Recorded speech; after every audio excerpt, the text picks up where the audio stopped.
Bonjour à tous, je suis ravie de vous retrouver aujourd'hui pour vous faire la présentation du jeu La Sibylle des Salons. Alors c'est un jeu que je viens d'acheter, c'est un jeu qui est pourtant un classique, mais si vous voulez j'en avais pas, j'en cherchais un et j'avais du mal à en trouver à des prix raisonnables. Et puis Grimaud Cartomancie a décidé de ressortir ses classiques pour notre plus grand bonheur, et en plus c'est Aura Klinzel, Audrey, qui a contribué en fait à rajeunir un petit peu, à dépoussiérer un petit peu ce jeu ancien tout en gardant finalement son essence. C'est ce qui est le plus important pour moi. Et vous allez voir qu'il y a des petites choses en plus et donc ce n'est pas négligeable. Je suis très contente d'avoir cette version-là, cette toute nouvelle version, puisqu'on garde à la fois l'ancien et en même temps on a du nouveau pour certaines choses. Donc c'est ce qui me plaît, hein, vous le savez, en tant qu'historienne, j'aime bien ce qui est ancien et en même temps j'essaie de le remettre un petit peu au goût du jour. Donc comme vous le voyez sur la boîte d'ailleurs, qui est magnifique, hein, alors là, j'adore, hein, du rose, voilà, on a l'impression d'être au salon de thé au 19e siècle. Donc on a 52 lames. Et puis, donc, on nous dit que la maison Grimaud remet à l'honneur les grands classiques des jeux divinatoires, issus de la rencontre entre les illustrations de Jean-Jacques Granville et la cartomancie traditionnelle. La Sibylle des Salons se réinvente grâce à une approche plus ludique, plus moderne, pour rendre accessible à tous la lecture de la bonne aventure. Coffret de 67 cartes, dont le jeu qui comporte 52 cartes. Donc, vous voyez qu'on a plusieurs cartes supplémentaires. Alors, on ouvre, on a ce genre de coffret, vous voyez, qui s'ouvre un petit peu, voilà, comme ça, comme une boîte à craie. Et on a un dos qui est tout rose. Alors moi je regarde juste les bordures blanches, bien sûr, ça vous le savez. Et je trouve que ça jure un petit peu parce que tout est rose et tout. Et puis là on a des bordures blanches sur le dos, je vois pas trop l'intérêt. Ensuite vous avez alors attendez, hop, ça ce sont les fiches, voilà. Donc je m'en suis déjà servi, hein. J'ai déjà fait une coupe d'ailleurs, et la coupe elle a été mais scotchante, franchement c'était trop génial. Alors bien sûr, donc on garde les caricatures, enfin les illustrations, parce qu'en fait pourquoi je dis caricature, parce que Granville c'était un caricaturiste, j'avais déjà étudié plusieurs de ses caricatures, et ici donc il a illustré, alors toujours de façon quand même un peu humoristique je trouve, hein. Et on a la référence en cartomancie, donc en même temps ça nous permet aussi d'apprendre un petit peu la cartomancie classique, et on a une numérotation. Donc j'ai regardé la vidéo de Offlan à la cour des oracles, et elle a la Sibylle des Salons en version originale, donc elle a pu comparer, et Audrey a répondu en commentaire, hein, sur ses petites, voilà, son petit questionnement à propos, apparemment une carte qui a été comment le numéro a été changé, etc. Donc Audrey a bien expliqué en fait que c'était pour vraiment reprendre bien l'origine du jeu, puisque avec le temps il y a eu des numérotations qui ont changé, etc., etc. Et puis pour que ça corresponde aussi parfaitement à la signification en cartomancie traditionnelle. Alors l'intérêt de ce jeu, c'est que si vous avez du mal avec la cartomancie traditionnelle, comme ça c'est le cas pour moi, parce qu'en fait moi ça, pour moi c'est pas du tout intuitif, hein, 3 pics alignés comme ça du bas vers le haut, pour moi c'est absolument pas intuitif. Donc j'ai toujours eu du mal avec la cartomancie traditionnelle. Étant une passionnée de cartomancie, bien sûr, vous vous doutez bien, j'ai acheté un livre et j'ai essayé d'apprendre, mais ça ne rentrait pas, je n'y arrivais pas. En plus ce sont des chiffres, alors j'ai une bonne mémoire, mais au niveau des chiffres, etc., j'avais un peu de mal. Et puis, l'intérêt de la Sibylle, c'est que cette signification en cartomancie traditionnelle est représentée par une illustration, donc c'est beaucoup plus intuitif. C'est un peu comme les mineurs du tarot de Marseille et les mineurs du tarot Rider-Waite-Smith. Dans le Rider-Waite-Smith, pourquoi ça a autant de succès? C'est parce que tout simplement les mineurs sont illustrés, c'est beaucoup plus facile à interpréter, même s'il y a certaines cartes qui ont changé de signification. Pour certaines, je les suis d'ailleurs beaucoup plus tard. Donc là, voilà. Donc bien sûr, il y a des idées. C'est un jeu classique, qui dit jeu classique dit on n'y voit pas de main morte, et parfois il y a des illustrations qui peuvent faire flipper. Ouais, en l'occurrence celle-ci. Voilà, bon, maladie, là ça va encore, bon, juste un peu la fièvre. Donc voilà, voilà, ce sont des jeux cash, hein, les jeux classiques, hein, à l'époque on ne faisait pas dans la dentelle. Certaines cartes ont été, voilà, le mot-clé a été... voilà, ici par exemple, Ofla nous le montre, c'est l'homme pour lequel on tire les cartes, ou un truc comme ça a été remplacé par le consultant, donc ça a été modernisé. Donc on a un mot-clé, mais il y a d'autres choses, hein, qui se cachent, d'autres mots-clés, hein, qu'on peut utiliser pour interpréter les cartes. Donc pour l'instant, je n'ai fait qu'une coupe, et une coupe qui a été bluffante, parce que voilà, c'était le soir du... mon conjoint revenait on va dire ça, du travail depuis pas mal de temps, hein, d'un séjour assez loin et assez pendant 3 semaines, 1 mois. Et j'ai fait une coupe pour voir un petit peu la soirée, comment allait se passer. Et en fait, j'ai eu romance et militaire. Et donc, ça m'a fait rire parce que voilà, ça m'a beaucoup parlé.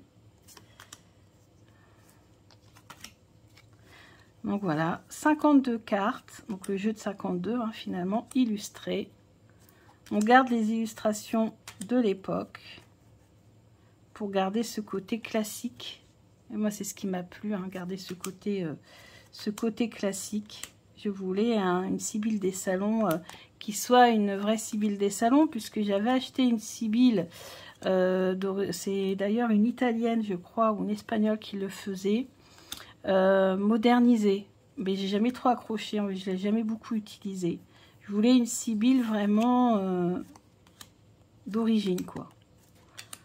Alors bien sûr il y a des modifications, mais je suis déjà contente d'avoir les illustrations classiques. C'est un peu comme Petit Lenormand, on aime bien quand même avoir au moins un classique. Pareil pour le Rider Waite Smith, le Tarot de Marseille, on aime bien avoir un jeu avec les illustrations d'origine, parce que c'est sur ces jeux là qu'on se base. Et après bien sûr on peut aller voir ailleurs, ou des modifications, voilà, ou des artistes qui mettent au goût du jour. Et Audrey, qui aime beaucoup concevoir aussi des tirages, des étalements, bah, nous a ravis, parce que on a pas mal de tirages, et ça c'est top. On a le tirage des cancans, tirage pour savoir ce qui se trame en coulisses et reprendre la situation en main. Les chroniques de la Sibylle, tirage pour faire un bilan de sa vie afin de mieux l'équilibrer. Le conseil de Pénélope, tirage pour faire le point sur une situation. Embrouille au salon, j'adore le titre, embrouille au salon, tirage pour comprendre et dénouer un problème. L'année de l'impératrice, tirage pour planifier son année, peut se réaliser en début d'année ou à la date anniversaire du consultant. Les liaisons dangereuses, tirage pour évaluer le potentiel ou la faiblesse d'une relation professionnelle ou sentimentale. Le dilemme de Madeleine, tirage pour aider à la décision. Et la semaine au boudoir, tirage pour anticiper et passer une bonne semaine. C'est pas beau ce genre de tirage? Franchement, c'est super. Ensuite, les mots-clés. Donc, on a les mots-clés pour les pics. Alors, attendez. Les cœurs, les carreaux, les trèfles. Donc on a, alors c'est pas dans l'ordre, hein. Dans l'ordre on a d'abord les trèfles, parce que les cartes sont numérotées, hein. Donc ensuite on a les carreaux, ensuite on a les cœurs, et on termine par les pics. Ouais, on termine toujours par les pics. En cartomancie traditionnelle, les pics on ne les aime pas.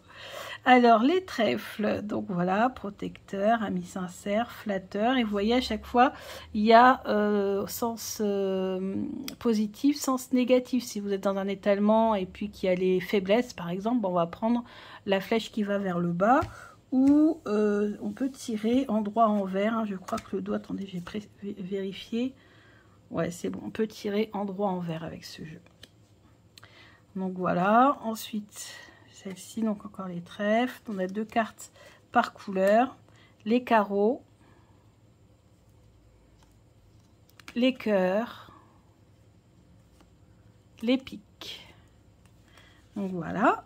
Et ensuite, on a 3 cartes supplémentaires. On a une carte qui nous explique l'origine de ce jeu. Donc, on nous explique que le tarot était très complexe, surtout au 19e siècle. Il se servait du tarot d'Etela. Le tarot d'Etela, je l'ai acheté d'occasion. En plus, une version de 1977. Le jeu est plus vieux que moi.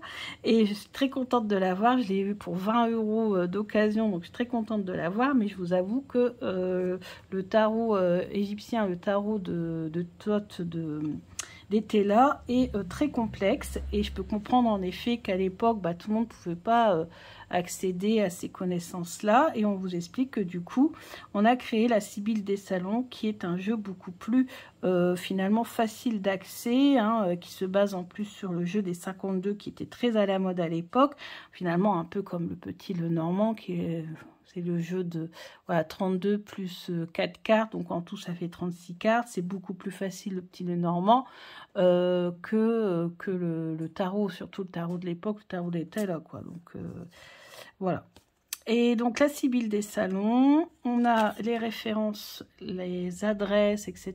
de Grimaud Cartomancie, des conseils de lecture, donc ça c'est top pour les débutants. On a des exemples ici, des exemples de tirage. Donc ça peut être utile également pour avoir un exemple.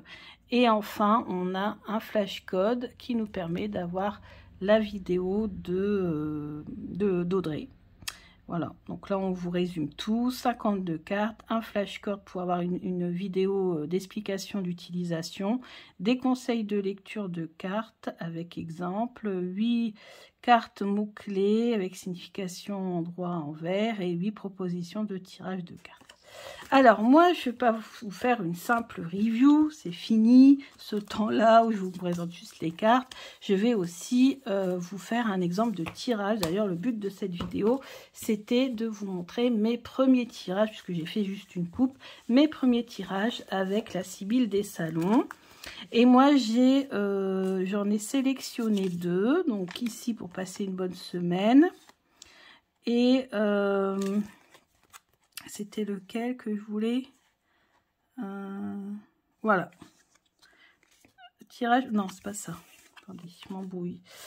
Tirage pour faire un bilan de... Oui, c'est ça. C'est la chronique de la Sibylle et la semaine au boudoir.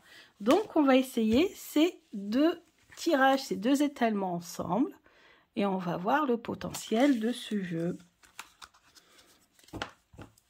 Alors...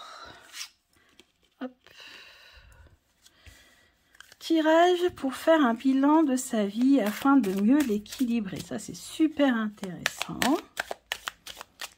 Donc, tirage bilan pour mieux équilibrer ma vie. Alors, cet étalement de cartes s'effectue pour les domaines suivants: personnel, sentimental, professionnel, familial, social. Bon, on va prendre le professionnel.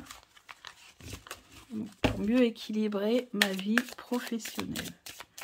Pour mieux équilibrer ma vie professionnelle. Hop, j'étale.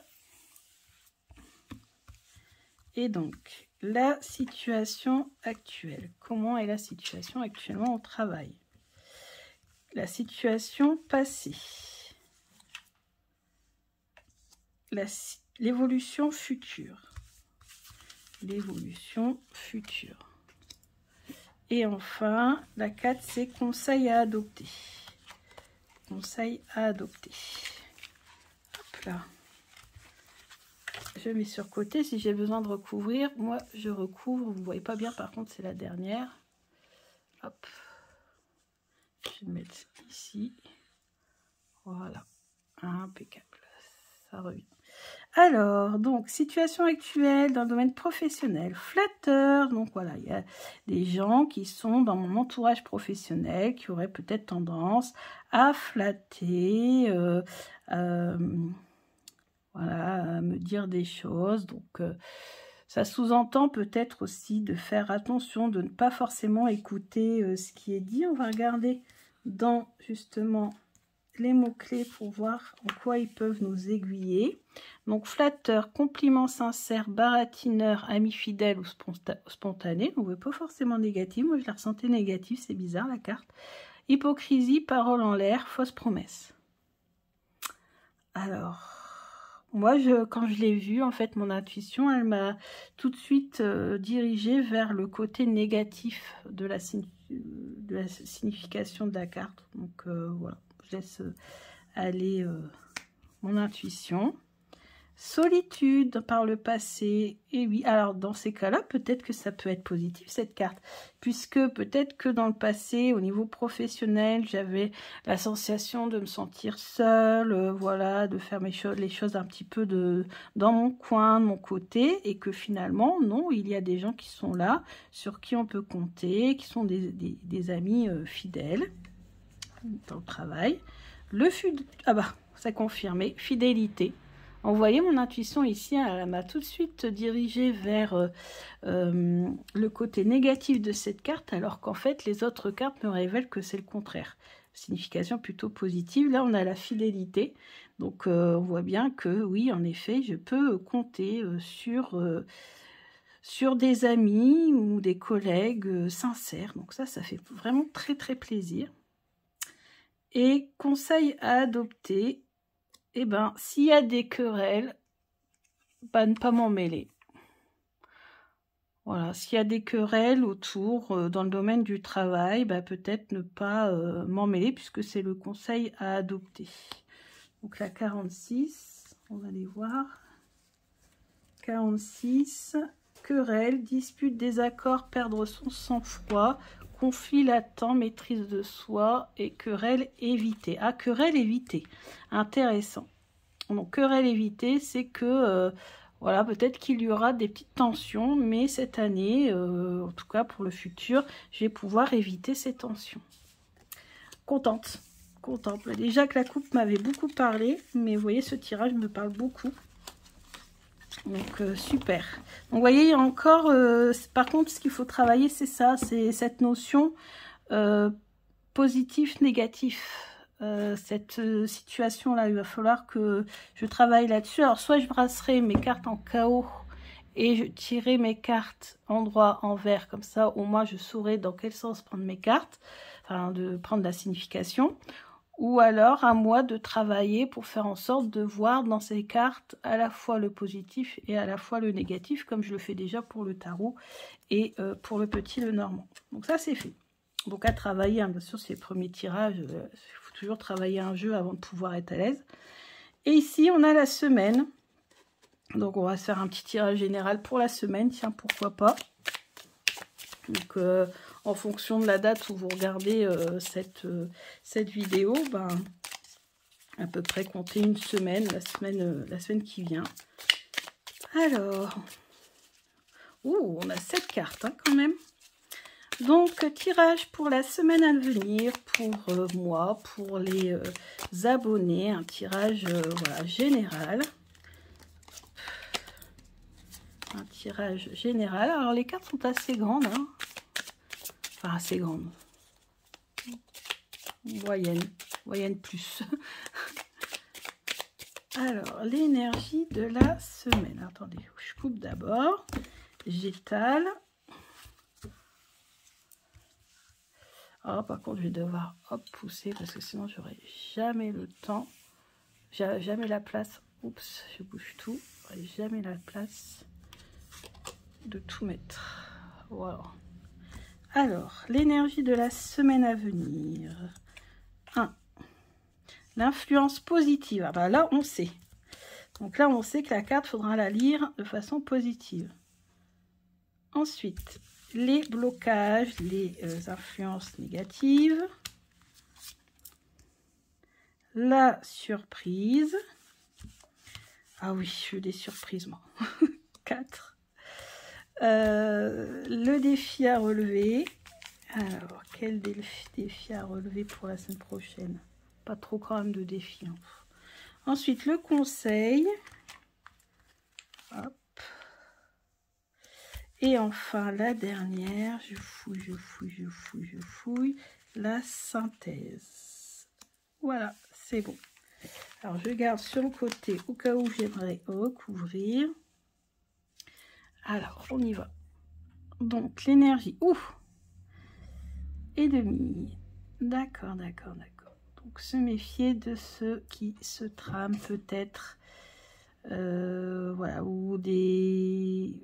Être très observateur. Là, ici, ce que je ressens, c'est qu'il va falloir observer, bien observer pour ne pas tomber dans des pièges. Donc, la 8. La 8, c'est donc ennemi. Malhonnêteté, rivalité, espionnage, prudence. Recommandé, complot déjoué, manipulation révélée, méfiance exacerbée. Donc quand même méfiance. Et ça m'étonne pas parce que moi, il y a quelque chose qui se trame pour la semaine prochaine. Pour l'année prochaine, n'importe quoi. Pour la semaine prochaine, peut-être. Donc ça va être une semaine un peu, voilà.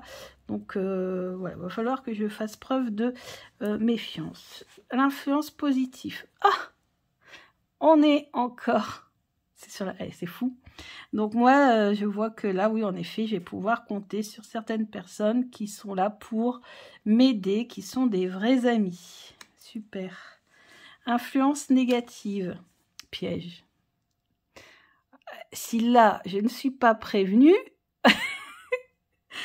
je ne sais pas ce qu'il va falloir faire. Bah, vous aussi, hein, voilà. Je ne sais pas si vous, ça vous parlera, mais en tout cas, je peux vous dire que pour la semaine prochaine, moi, ça me parle pas mal. Donc là, je crois qu'entre le tirage d'avant et le tirage ici, vous l'avez compris que ça sent le travail. Hein, c'est dans le domaine du travail, ça se sent tout de suite. Ouais, bah là, je suis prévenue. Hein. Je vais partir avec mon bouclier. Hein. Alors ensuite, la surprise. Surprise, absence. Absence. 20... Absence, épreuve en solitaire. Ah, on parle encore de solitude. Épreuve en solitaire, lenteur, vide, solitude, être ignoré. Patience, fin d'une situation stressante ou déblocage. Ça me plaît. Ouais. C'est la surprise. Donc on va le prendre de façon positive. On va le prendre dans le sens positif. Donc on va prendre déblocage, fin d'une situation stressante. Voilà, un dénouement. Alors, 5, le défi à relever, chagrin. Oups. Chagrin. Bon. Donc, le défi à relever, ça sera de ne pas, comme d'habitude, utiliser ses émotions. Ou, voilà, il va falloir gérer ses émotions et éviter de tout de suite, la moindre occasion, pleurer, être triste. Attendre plutôt de voir les choses arriver parce qu'on voit qu'ici peut-être certaines personnes vont me dire quelque chose et c'est pas vrai, peut-être que c'est un piège et moi je vais me contrarier, pour rien, je vais finir en larmes pour rien, etc. etc. Bref, je vais prendre mon bouclier dans tous les sens du terme, y compris bouclier émotionnel. Ensuite, attente. Le conseil, voilà, conseil, attendre. Attendre quoi qu'on me dise, on attend, on voit faire les choses. J'ai déjà eu le tour les années précédentes. J'ai eu une mauvaise nouvelle, j'ai pleuré, et puis finalement, en fin de compte, tout s'est arrangé en ma faveur. Donc voilà, attendre, ne pas se précipiter, ne pas se contrarier. La leçon à en tirer, un peu de dépit quand même. La synthèse. Ouais, dépité, pourquoi? Parce que je vais me rendre compte que c'est toujours la même chose. D'année en année, ça n'évolue pas. Mais je commence à avoir l'habitude à force. Je pense. Dépité, alors peut-être aussi parce que je vais peut-être y perdre quelque chose. Peut-être un confort de travail ou un peu d'argent, des primes ou quelque chose comme ça, vous voyez. On va voir. Conseil, on va le prendre dans le sens positif quand même, je pense. Alors 6, non c'est quoi? Oui c'est 6. 6. Alors 6 c'est ici. Dépit, prise de conscience, découragement latent, déception. Ou satisfaction, réalisation et retour à la confiance. On va dire les deux. C'est que au départ, peut-être qu'il y aura un découragement, une déception, mais finalement, un retour à la confiance. Donc, il faut attendre. Peut-être que cette semaine, il y aura une nouvelle pour moi qui sera peut-être pas forcément positive, mais finalement la situation va peut-être se dénouer et s'améliorer dans les prochaines semaines. Moi, c'est comme ça que je le ressens. Alors peut-être que vous, ça vous concernera aussi, hein, peut-être en ce qui vous concerne, un projet, ou pourquoi pas au niveau du travail, puisque moi je constate quand même quand je fais les tirages pour les autres que cette ambiance, cette situation au travail, ben, finalement, c'est récurrent en fait. Quel que soit le travail, quel que soit le domaine, en fait, il y a toujours ce genre d'ambiance un petit peu, j'ai l'impression. À chaque fois que je tire les cartes pour les gens dans le domaine professionnel, je vois toujours apparaître traître, trahison, se méfier, enfin vous voyez, les choses cachées, les trucs comme ça. C'est quasiment presque systématique, quoi. C'est un truc de fou. J'ai l'impression que les gens ne peuvent pas travailler comme ça en commun, en groupe, sans qu'il y ait forcément des problèmes, des jalousies, des trahisons, des trucs comme ça. C'est pas facile, hein, quand même. Des fois, je vais vous dire que j'ai revu même ceux ou celles qui travaillent en autonomie de chez eux, tranquilles, sans... sans toute cette ambiance un peu complexe.